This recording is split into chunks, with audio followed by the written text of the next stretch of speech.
everyone, welcome to my YouTube channel @Chem with Vishali। हमने last class में organic chemistry study की थी। आपकी इस ब्रांच की दो वीडियोस ऑलरेडी चैनल पे अपलोडेड हैं, तो जिसने वो वीडियोस नहीं देखी हैं पहले आप वो वीडियोस देखिए एंड देन इस वीडियो पे प्रोसीड करना, ठीक है। और हमने उस क्लास में क्या किया था, हाइड्रोकार्बन्स की क्लासिफिकेशन पढ़ी थी, ठीक है। हाइड्रोकार्बन्स किस किस टाइप के होते हैं, आपके तीन मेजर टाइप्स आपको बताए गए थे, एल्केन, एल्कीन एंड एल्काइन, जो आपके सैचुरेटेड और अनसैचुरेटेड टाइप्स में एक्सप्लेन किया गया था। देन एसाइक्लिक, साइक्लिक के बारे में हमने पढ़ा था, ठीक है। और अब हम उनका नॉमेनक्लेचर पढ़ेंगे। सबसे पहले हम शुरू करेंगे एल्केन्स, एल्कीन और एल्काइन के नॉमेनक्लेचर से एंड देन हम one by one functional group के नॉमेनक्लेचर पे जाएंगे, ठीक है। तो नॉमेनक्लेचर को शुरू करने से पहले हम देखेंगे types of carbon, types of carbon, ठीक है, कि आपके कार्बन जो होते हैं वो किस किस टाइप के हो सकते हैं, ठीक है। तो ये भी होते हैं, इनकी भी क्लासिफिकेशन है, primary, secondary, tertiary and quaternary. और ये वाली जो क्लासिफिकेशन है ये किस बेस पे है कि आपका जो कार्बन है वो डायरेक्टली कितने कार्बन से अटैच है, ठीक है। तो प्राइमरी कार्बन कौन सा होगा, जो आपका सिर्फ एक सिंगल कार्बन एटम से अटैच्ड है। लाइक अगर मैं बात कर रही हूं CH3 और इसके साइड में एक और कार्बन प्रेजेंट है तो उसको हम बोलेंगे प्राइमरी, ठीक है। इनके नाम वगैरह क्या होते हैं वो सब अभी हम नॉमेनक्लेचर में पढ़ेंगे। नॉमेनक्लेचर एक्चुअली आपकी नेमिंग ही है सारी, ठीक है। तो पहले आप ये समझो कि प्राइमरी कार्बन होता क्या है। जब वो सिर्फ एक सिंगल कार्बन से अटैच है तो उसको प्राइमरी बोलेंगे। अगर आपका कार्बन डायरेक्टली टू कार्बन से अटैच है तो उसको सेकेंडरी कार्बन बोलेंगे। टर्शरी कार्बन क्या होगा, अगर वो आपका डायरेक्टली थ्री कार्बन से अटैच्ड है तो then it will be tertiary carbon. और अगर मैं बात करूं क्वार्टरनरी कार्बन की, तो क्वार्टरनरी मींस कि जब वो फोर कार्बन से अटैच्ड हो, ठीक है। एक कार्बन के चारों तरफ कार्बन है, उसकी जो टेट्रावैलेंसी है वो फोर की फोर कार्बन से सेटिस्फाई हो रही है, तो उसको हम बोलते हैं क्वार्टरनरी कार्बन, ठीक है। इसी में फिर हम टाइप ऑफ हाइड्रोजन भी देखते हैं। हाइड्रोजन के भी टाइप ऐसे ही हैं आपके पास, primary, secondary and tertiary and quaternary, ठीक है। क्वार्टरनरी हाइड्रोजन नहीं होता, सिर्फ प्राइमरी, सेकेंडरी और टर्शरी होता है। उसका रीजन देखो, अभी आप यहाँ पे देखोगे। देखो, अगर ये आपका प्राइमरी कार्बन है, ठीक है, तो इससे अटैच जितने भी हाइड्रोजन है ये आपके होंगे प्राइमरी हाइड्रोजन, ठीक है। अगर ये आपका सेकेंडरी कार्बन है तो इससे अटैच ये जो दो हाइड्रोजन है ये होंगे आपके सेकेंडरी हाइड्रोजन। टर्शरी में एक ये वाला हाइड्रोजन आपका टर्शरी हाइड्रोजन है, लेकिन क्वार्टरनरी कार्बन के अंदर कोई भी हाइड्रोजन नहीं हो सकता। क्यों नहीं हो सकता, क्योंकि ऑलरेडी यहाँ पे आपके पास फोर कार्बन अटैच है। चारों मतलब जो इसकी टेट्रावैलेंसी थी वो सिर्फ कार्बन से सेटिस्फाइड है, इसलिए यहाँ पे हाइड्रोजन प्रेजेंट नहीं हो सकता, ठीक है। तो कार्बन आपके फोर टाइप के हो सकते हैं, प्राइमरी, सेकेंडरी, टर्शरी और क्वार्टरनरी।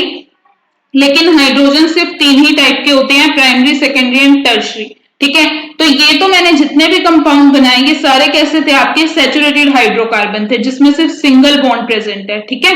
लेकिन इसी में आपके पास डबल बॉन्ड या ट्रिपल बॉन्ड वाला भी आ जाए तो भी कंफ्यूज नहीं होना, चाहे उनके बीच में बॉन्ड कितने भी हों, लेकिन सिर्फ एक ही कार्बन से अटैच है तो ये कार्बन भी प्राइमरी और ये भी प्राइमरी, और यहाँ पे भी इसी टाइप से, ठीक है। नंबर ऑफ बॉन्ड्स पे डिपेंड नहीं करता, वो ये डिपेंड करता है कि आपका डायरेक्टली अटैच्ड कार्बन कितने हैं, ठीक है।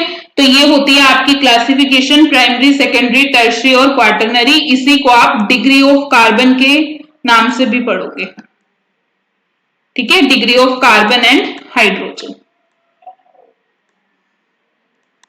तो अब हम चलते हैं अपने मेन टॉपिक पे, दैट इज नॉमेनक्लेचर। आज की वीडियो में हम नॉमेनक्लेचर को स्टार्ट करेंगे। काफी बड़ी क्लासिफिकेशन है नॉमेनक्लेचर को स्टडी करना, क्योंकि हमें पहले एल्केन, एल्कीन, एल्काइन तीनों का पढ़ना है, उसके बाद एक एक फंक्शनल ग्रुप का पढ़ना है। तो आज हम इसको पहले स्टार्ट करते हैं। तो आपका जो नॉमेनक्लेचर है वो एक्चुअली दो पार्ट्स में डिवाइड है। एक को हम बोलते हैं कॉमन सिस्टम, जैसे कुछ कंपाउंड्स के कॉमन नेम है, ठीक है। और एक है आपका IUPAC के अकॉर्डिंग, ठीक है। कॉमन सिस्टम को ही ट्राइवियल सिस्टम भी बोला जाता है। और IUPAC मीन्स इंटरनेशनल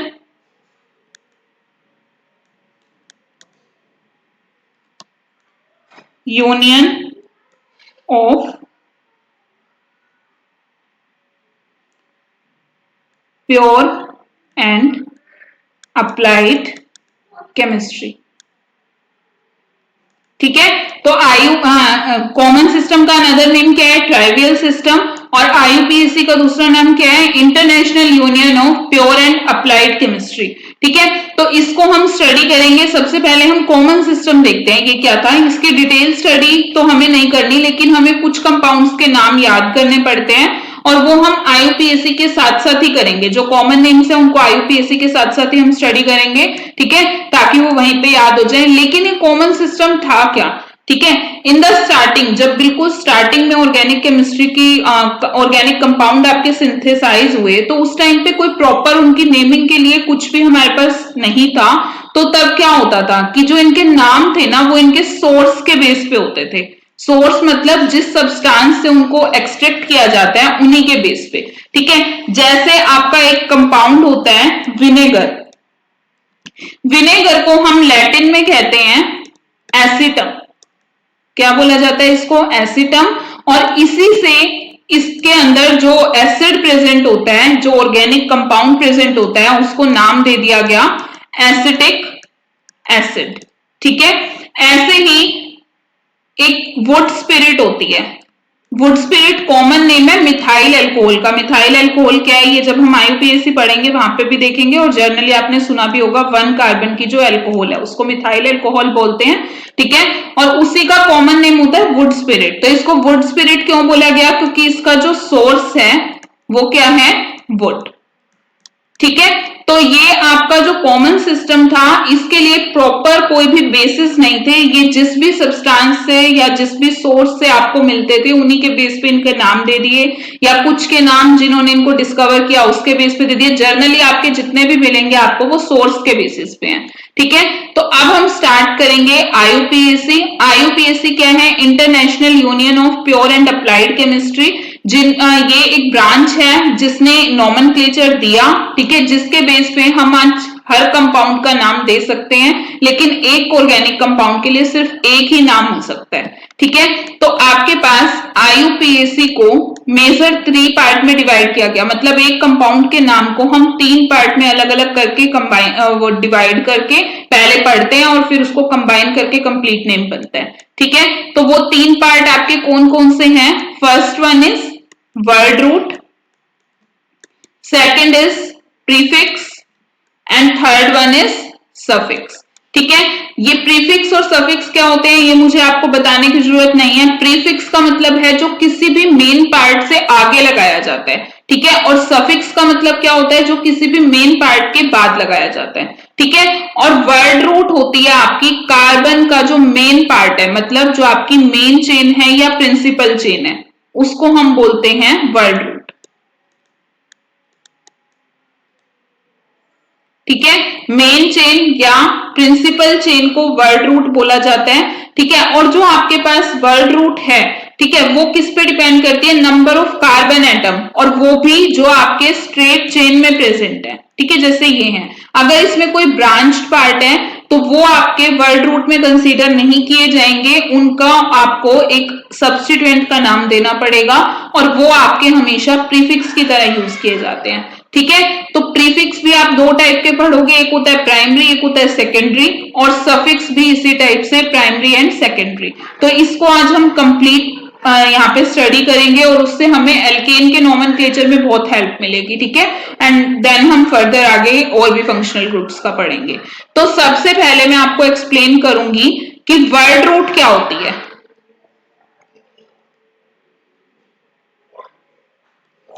सबसे पहले हम पढ़ेंगे वर्ड रूट। तो देखो, वर्ड रूट में आपके total number of carbon atom पता चलते हैं आपको, अभी मैंने बताया। ठीक है, इसमें ये जरूरी नहीं है कि आपके मेन चेन वाले होंगे, हम अभी इसको देखेंगे कि किस टाइप से होता है। ठीक है, तो देखो 1 कार्बन की अगर मेन चेन है आपके पास, तो उसके लिए वर्ड यूज किया जाता है मिथ। ठीक है, उसके लिए वर्ड रूट क्या होती है? मिथ। ठीक है, 2 के लिए इथ, 3 के लिए प्रोप, 4 के लिए ब्यूट, 5 के लिए पेंट, 6 के लिए हेक्स, 7 के लिए हेप्ट, 8 के लिए ऑक्ट, 9 के लिए नॉन और 10 के लिए डेक। ठीक है, ये वर्ड्स आपके यूज किए जाते हैं वर्ड रूट में। ठीक है, अब आपको मतलब ये क्या बताएगा कि आपकी जो मेन चेन है, जो प्रिंसिपल चेन है, उसके अंदर कितने कार्बन्स प्रेजेंट हैं, पर कभी भी ये आपके ब्रांच पार्ट को नहीं लेगा। प्रिंसिपल चेन हम कैसे सिलेक्ट करते हैं वो हम मतलब जब भी उसके रूल्स पढ़ेंगे एल्केन के नोमेनक्लेचर के, मैं आपको वहां पे बताऊंगी, लेकिन अभी के लिए वर्ड रूट में सिर्फ आप इतना समझो। ठीक है, यहाँ पे हम सिर्फ ये देख रहे हैं कि नेमिंग का जो पैटर्न है वो क्या रहेगा, मतलब क्या चीज हमें कहाँ पे लिखनी है और किसके लिए क्या यूज करना है। ठीक है, तो ये थी आपकी वर्ड रूट। वर्ड रूट में आपने क्या पढ़ा कि एक मतलब नंबर ऑफ कार्बन एटम्स के लिए क्या क्या नाम होते हैं। ठीक है, देन मैं बात करती हूँ प्रीफिक्स की। प्रीफिक्स मैंने आपको बताया कि दो टाइप के होते हैं, एक होता है प्राइमरी, एक होता है सेकेंडरी। ठीक है, प्राइमरी प्रीफिक्स वो होता है जो जस्ट बिफोर आपकी वर्ड रूट लिखा जाता है, मतलब ये ऑर्डर होता है कि पहले लिखे जाते हैं आपके सेकेंडरी प्रीफिक्स, फिर लिखे जाते हैं primary prefix, then word root. ठीक है, और सफिक्स की हम बाद में बात करते हैं। तो प्राइमरी जो होता है उसमें आपका सिर्फ एक साइक्लिक कंपाउंड्स के लिए ये यूज किया जाता है, और इसके लिए जो प्रीफिक्स होता है साइक्लिक कंपाउंड्स के लिए वो होता है साइक्लो। ठीक है, जैसे मैंने आपको एक स्ट्रेट कार्बन की चेन दी 5 कार्बन की, तो आप क्या बोलोगे, पेंट बोलोगे ना इसको। लेकिन जब उसके आगे साइक्लो ऐड हो जाए, मतलब अगर मैं 5 कार्बन की चेन आपको रिंग की फॉर्म में दे दूं, तो अब आप इसको साइक्लोपेंट बोलोगे। ठीक है, और यहाँ कोई भी डबल या ट्रिपल बॉन्ड नहीं है, तो ऑब्वियसली ये एल्केन है, तो पेंटेन। ठीक है, अब मैं आपको आगे सफिक्स में बताऊंगी कि ये आपके सफिक्स के टाइप है, पर पहले एक बार प्रीफिक्स खत्म करते हैं। ठीक है, तो प्राइमरी में आपका क्या आया, साइक्लिक कंपाउंड्स के लिए साइक्लोवर्ड, सिर्फ प्राइमरी का यही एक क्लासिफिकेशन है। देन आते हैं हम सेकेंडरी पे। सेकेंडरी में आपके दो पार्ट होते हैं, एक आपका सब्स्टिट्यूएंट हो सकता है, मतलब इन्हीं को ही सब्स्टिट्यूएंट बोला जाता है, आपके जो सेकेंडरी प्रीफिक्स होते हैं उनको सब्स्टिट्यूएंट बोला जाता है। पर इसके अंदर दो पार्ट होते हैं, एक तो आपका कोई भी ब्रांच्ड एल्काइल ग्रुप है अगर, ठीक है, या कोई भी हेलोजन है, फ्लोरीन, क्लोरीन, ब्रोमीन, आयोडीन, ये हमेशा प्रीफिक्स की तरह यूज होते हैं, इनके नाम मैं आपको लिखवा दूंगी। ठीक है, देन आपके पास इसके अलावा और कौन प्रीफिक्स की तरह यूज होता है, आपका एक ईथर फंक्शनल ग्रुप होता है, ये भी जब हम स्टडी करेंगे तब देखेंगे कि ये भी हमेशा प्रीफिक्स की तरह ही यूज किया जाता है। ठीक है, और उसके अलावा आपके जो लेस प्रायोरिटी फंक्शनल ग्रुप है, मतलब जब आपके पास एक कंपाउंड में एक से ज्यादा फंक्शनल ग्रुप दिए जाते हैं, तो सिर्फ एक ही फंक्शनल ग्रुप आपका सफिक्स की तरह यूज होता है, बाकी जितने भी लेस प्रायोरिटी वाले होते हैं वो आपके एज अ प्रीफिक्स यूज होते हैं, सेकेंडरी प्रीफिक्स की तरह। ठीक है, तो सिर्फ अभी हमें ये समझना है, हम इसको एक नाम लिख के सारों को एक्सप्लेन करेंगे। ठीक है, सिंपल से नेम से। देन हम बात करते हैं आपके सफिक्स क्या होते हैं। सफिक्स भी आपके दो टाइप के होते हैं, एक होता है प्राइमरी सफिक्स और एक होता है सेकेंडरी। ठीक है, प्राइमरी में आपके कौन कौन से टाइप आते हैं, जैसे आपका एल्केन है, इसके लिए जो एन वर्ड है ना, ये इसका सफिक्स है। ठीक है, मैं बात करूं एल्कीन, तो एल्कीन के लिए जो इन वर्ड है वो आपका सफिक्स है। और फिर अगर मैं बात करूं एल्काइन, तो एल्काइन में ये जो आइन वर्ड है ये आपका सफिक्स है।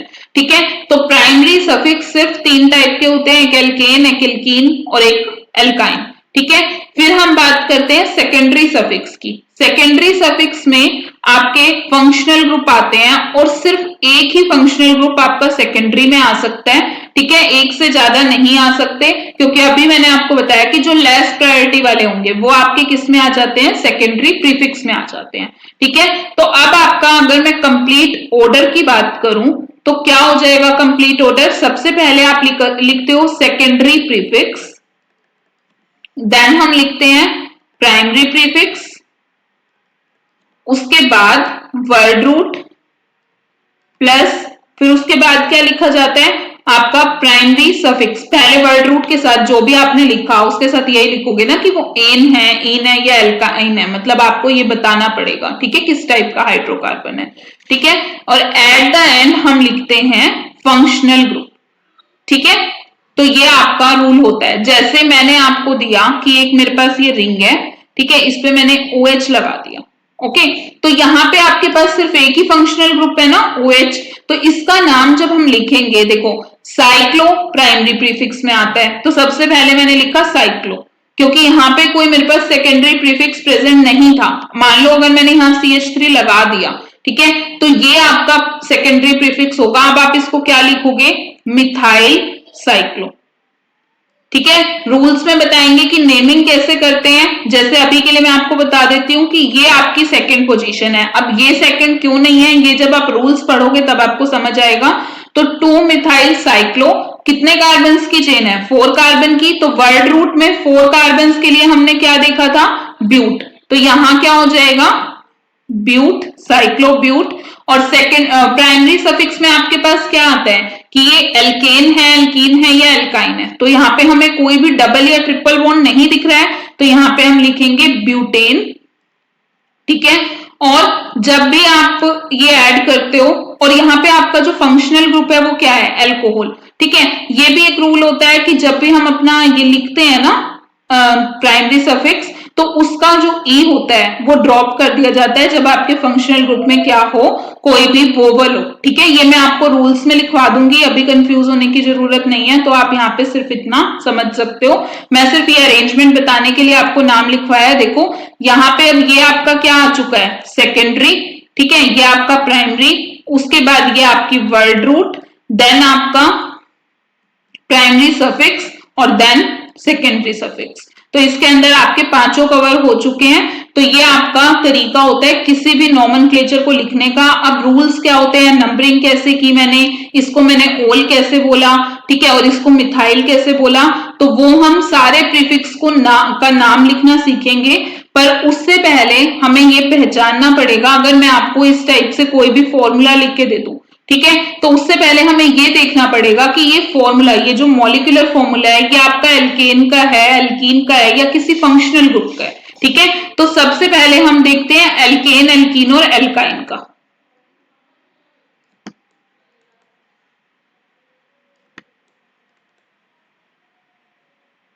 ठीक है, तो फॉर्मूला देखो, ये आपको याद करना है, बाकी मैं एक एक एग्जांपल से इनको एक्सप्लेन भी कर दूंगी। देखो एल्केन के लिए फॉर्मूला CnH2n+2 होता है, एल्कीन के लिए CnH2n होता है, और एल्काइन के लिए CnH2n-2 होता है। ठीक है, अब देखो मैं इसको बिल्कुल सिंपल 1 कार्बन वाले पे लगाऊं, तो एल्केन 1 कार्बन वाली कौन सी होती है, CH4। ठीक है, तो यहाँ पे N की वैल्यू क्या है आपके पास, 1 है ना, क्योंकि 1 कार्बन है, तो इस पे आप अप्लाई करोगे तो C1 इंटू H, 2 इंटू 1+2 कितना हो जाएगा, 4, तो CH4। ठीक है, अब देखो मैंने आपके पास इस टाइप से कोई बनाया और मैंने बोल दिया कि ये ना प्रोपेन है, तो आपको चेक करना है फॉर्मूले से कि ये प्रोपेन, वैसे तो हमें दिख रहा है कि सारे के सारे सिंगल बॉन्ड है, सबकी वैलेंसीज भी कंप्लीट है, सबने 4 बॉन्ड बनाए हुए हैं। ठीक है, और ऑल बॉन्ड्स आर सिग्मा, तो ये एल्केन ही होगा।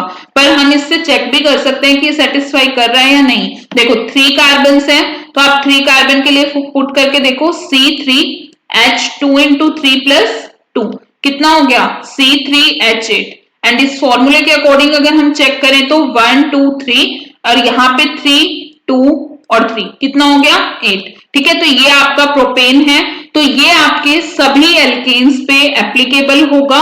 ठीक है, और एल्केन को लिखने का यही तरीका होता है कि आपके टर्मिनल्स पे CH3 और बीच में CH2, अगर आप लीनियर चेन एल्केन बना रहे हो। ब्रांच्ड कैसे बनते हैं, इनकी ब्रांचिंग किस किस टाइप से हो सकती है, जैसे जैसे आप नॉमेनक्लेचर को डेप्थ में पढ़ लोगे आपको आसानी से समझ आ जाएगा। ठीक है, अब हम देखते हैं एल्कीन। एल्कीन मैंने आपको बताया था कि मिनिमम ना 2 कार्बन की होती है, तो मिनिमम 2 कार्बन की एल्कीन बनाते हैं हम। इन दोनों के बीच में डबल बॉन्ड बनाया, अब मुझे हाइड्रोजन लगाने हैं, तो इस कार्बन के 2 बॉन्ड बने हुए हैं, तो इस पे सिर्फ 2 ही हाइड्रोजन आ सकते हैं, और इसके भी 2 बॉन्ड इसके साथ बने हुए हैं, तो यहाँ भी सिर्फ 2 ही हाइड्रोजन आ सकते हैं। तो इसके अकॉर्डिंग फॉर्मूला क्या बन रहा है, C2H4। ठीक है, तो यहाँ भी आप देखो 2n है ना, कि जितने n होंगे उससे डबल आपके पास हाइड्रोजन होंगे। आप हर टाइप के डबल बॉन्ड के लिए इसको अप्लाई करके देख सकते हो। ठीक है, लेकिन ये सिर्फ आपके पास सिर्फ एक डबल बॉन्ड के लिए एल्कीन का ये जर्नल फॉर्मूला होता है। अब हमें पता लगाना है कि हमारे पास कितने डबल बॉन्ड रिंग हो सकती हैं। तो वो हमें उसके लिए निकालनी पड़ती है डबल बॉन्ड इक्विवेलेंट, तो वो भी हम आगे पढ़ेंगे। ठीक है, और यही फॉर्मूला आपका एल्कीन के साथ साथ साइक्लो एल्केन का भी होता है। ठीक है, सिमिलर जर्नल फॉर्मूला आपकी एल्कीन के साथ साथ साइक्लो एल्केन का भी होता है। ओके, देन अगर मैं बात करूं एल्काइन की, ठीक है, तो एल्काइन में देखो सी ट्रिपल बॉन्ड, सी तो है ही सही। ठीक है, अब तीन तीन बॉन्ड बन गए हैं, तो चार से ज्यादा बॉन्ड तो नहीं बना सकता, तो सिर्फ एक ही बॉन्ड बनेगा, तो हमने क्या लगा दिया वहां पे, हाइड्रोजन। तो यहाँ 2 सिग्मा और 2 पाई है, और फॉर्मूला देखो तो C2H2। ठीक है, अब यहां पे आप पुट करके देखो C2H2 इंटू 2 माइनस 2। ठीक है, अब आपको ये लग रहा होगा कि इसका फॉर्मूला अगर इसके अकॉर्डिंग देखें तो हम ये भी लिख सकते थे CnHn, है ना, पर ये हर जगह एप्लीकेबल नहीं होगा। जैसे देखो अगर मैंने ले ली 3 कार्बन की एल्कीन, ठीक है, एल्काइन सॉरी, तो एल्काइन में अब देखो, अब आपके पास 3 कार्बन है, अब आप इसको लगा के देखना, इसमें कितने हैं, 4 हाइड्रोजन है, तो फॉर्मूला बन गया C3H4। हाइड्रोजन और कार्बन का नंबर अलग अलग हो गया ना, लेकिन इस फॉर्मूले के अकॉर्डिंग चेक करोगे तो C3H2 इंटू 3 माइनस 2। ठीक है, तो C3H4 बन गया ना, यही फॉर्मूला। ठीक है, तो ये फॉर्मूला आपका सिर्फ 1 कार्बन वाली पे तो लग गया, पर सब पे नहीं लगेगा, ये आपका सबके लिए एप्लीकेबल है। तो आपको ये यहाँ पे याद करने हैं कि एल्केन का जर्नल फॉर्मूला CnH2n+2, एल्कीन का CnH2n और एल्काइन का CnH2n-2। ठीक है, तो ये फॉर्मूले तो आपने हर जगह याद किए होंगे, लेकिन अब हम क्या याद करेंगे कि अगर मुझे कोई भी और फंक्शनल ग्रुप दे दिया जाए, मतलब एल्केन, एल्कीन, एल्काइन के अलावा अगर मेरे पास कोई फंक्शनल ग्रुप आ जाए, उसका मॉलिक्यूलर फॉर्मूला मुझे दे दें, तो हम कैसे पता लगाएंगे। ठीक है, तो देखो एल्कोहल और ईथर, ठीक है, एक बार बिल्कुल सिंपल वाला हम बना के देखते हैं, फिर उसी से इसका जर्नल फॉर्मूला डिराइव कर लेंगे।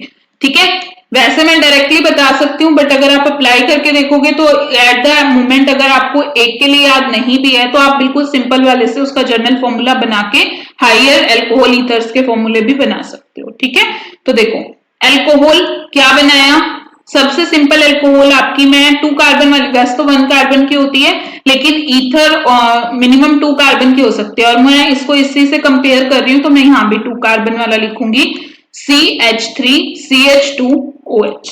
ओके, इसमें आप फॉर्मूले वो काउंट करो, कार्बन कितने हैं C2, हाइड्रोजन कितने हैं H6, ठीक है, और ऑक्सीजन कितना है O। ठीक है, मैंने ईथर लिखा CH3OCH3। ठीक है, अभी आपको ये नहीं पता कि ईथर में ये फंक्शनल ग्रुप होता है, इसलिए मैं आपको सिर्फ अभी नाम के साथ ही बता रही हूँ, सिंपल वाले ले रही हूँ। उसके बाद हम इनके जर्नल फॉर्मूला करेंगे, जब फंक्शनल ग्रुप को पढ़ेंगे तो ये आपको डिटेल में भी समझ आ जाएंगे, लेकिन अभी आपको मॉलिक्यूलर फॉर्मूला से एटलीस्ट इसका कंडेंस फॉर्मूला या स्ट्रक्चर फॉर्मूला लिखना आना चाहिए, तो वो आप सिर्फ तभी लिख पाओगे जब आपको इनके थोड़े से नाम के बारे में कुछ आइडिया होगा। ठीक है, तो देखो यहां भी अब आप कार्बन काउंट करो, 2 कार्बन हैं, ठीक है, 6 हाइड्रोजन है और 1 ऑक्सीजन है, तो आपके पास क्या है, ये दोनों बिल्कुल सिमिलर हैं, ठीक है, लेकिन फंक्शनल ग्रुप अलग अलग है, तो इसी को हम आइसोमेरिज्म कहते हैं, ये भी हम पढ़ेंगे। लेकिन यहां से हमें ये समझ आया कि मेरे पास जब 2 कार्बन है, तो अगर मैं इसको n मान लूं, तो यहां क्या लग रहा है आपके पास 2n लग रहा है ना, नहीं, CnH2n+2, ठीक है, और O। तो जो आपका एल्केन का फॉर्मूला था, अगर आप उसमें ऑक्सीजन ऐड कर देते हो, तो वो आपके एल्कोहल और ईथर का जर्नल फॉर्मूला बन जाएगा। ठीक है, और अगर आप जर्नली देखो तो एल्कोहल बनते भी कैसे हैं, अगर आप एक एल्केन का एक हाइड्रोजन हटा के उसकी जगह OH लगाते हो, तो OH में भी तो हाइड्रोजन आया ही है ना, तो हमने सिर्फ नया क्या किया है कि सिर्फ ऑक्सीजन ऐड किया है। ठीक है, तो यहाँ पे भी मैंने वही किया है कि एल्केन में ऑक्सीजन ऐड करते ही आपके पास क्या बन जाएगा, एल्कोहल एंड ईथर। ठीक है, देन हम बात करते हैं नेक्स्ट फंक्शनल ग्रुप हमारा क्या होता है, एल्डिहाइड कीटोन। ठीक है, सिंपलेस्ट एल्डिहाइड वैसे तो 1 कार्बन की होती है, लेकिन कीटोन नहीं हो सकती, कीटोन मिनिमम 3 कार्बन की हो सकती है, इसका रीजन आपको पता चल जाएगा, लेकिन पहले हम इनका लिख के देखते हैं फॉर्मूला। ठीक है, ये है और इसका होता है ये, ठीक है। मतलब जब आपका कार्बोनिल ग्रुप, ये CO ग्रुप टर्मिनल पे होता है तो वो एल्डिहाइड होता है, और अगर इन बिटवीन द चेन है तो वो आपका कीटोन होता है, ठीक है। तो यहां से फॉर्मूला देखो क्या डिराइव होता है, C3, ठीक है, C3 है यहाँ पे, और हाइड्रोजन कितने हैं, 3, 2 and 1, H6, और ऑक्सीजन कितना है, सिर्फ 1। तो यहां क्या बन गया आपके पास, CnH2nO। तो ये मैंने क्या किया, अगर मैंने एल्कीन के फॉर्मूले में ऑक्सीजन ऐड कर दिया तो वो मुझे क्या देगा, एल्डिहाइड और कीटोन। वो भी आपका एक डबल बॉन्ड वाला था और यहां भी एक डबल बॉन्ड आ गया, तो बिल्कुल सिमिलर थिंग है, वहां पे बस कार्बन कार्बन के बीच में था, यहाँ पे आपका एक ऑक्सीजन ऐड हो चुका है, ठीक है। तो ये आपका बन गया एल्डिहाइड और कीटोन का जनरल फॉर्मूला। अगर आपको ऐसा कुछ कंपोजिशन दिखता है तो वो आपका या तो एल्डिहाइड होगा या फिर कीटोन होगा, ठीक है। देन हम बात करते हैं आपके पास कार्बोक्सिलिक एसिड और एस्टर की। कार्बोक्सिलिक एसिड एंड एस्टर, ठीक है। कार्बोक्सिलिक एसिड क्या होते हैं, जब आपके एल्काइल पार्ट के बाद COH ग्रुप लगा हुआ हो, ठीक है। और एस्टर क्या होते हैं, जब COR ग्रुप लगा हुआ। अब R होता है आपके एल्काइल पार्ट को दिखाने के लिए, जो मैं CH3 लिख रही हूं ना, इसी को आप R भी लिख सकते हो, और ये कितनी भी बड़ी हो सकती है, इस पूरे को भी मैं R लिख सकती हूँ, ठीक है। तो ये एल्काइल पार्ट के लिए होता है, इसको भी हम देखेंगे आगे। पर अभी देखो कार्बोक्सिलिक एसिड और एस्टर, ठीक है, क्या फॉर्मूला हुआ, देखो मैं सिंपल बनाती हूँ बिल्कुल, CH3 CH2 COOH, ठीक है। एसिड तो आपके पास एक ये भी हो सकता है सिंपल एक कार्बन का, लेकिन ना एस्टर नहीं हो सकती। एस्टर में आपको एटलीस्ट एक कार्बन यहां चाहिए, एक यहां चाहिए और एक इसके साथ भी चाहिए, ठीक है। तो इसलिए एस्टर आपके पास मिनिमम 3 कार्बन की ही होगी। तो मैंने यहाँ पे क्या बनाया, एक एस्टर और बना दिया, ठीक है। तो अब फॉर्मूला देखो क्या बनेगा, C3 है ना, और H कितने हैं, 3, 2, 5 और 1, 6, C3H6, लेकिन यहां पे आपके पास O2, ठीक है। क्या फॉर्मूला बना जर्नल, CnH2nO2, ठीक है एल्कीन जैसा ही, क्योंकि डबल बॉन्ड तो एक ही आया है ना, पर यहाँ पे ऑक्सीजन एक ज्यादा हो गया, इसलिए फंक्शनल ग्रुप अलग हो गया।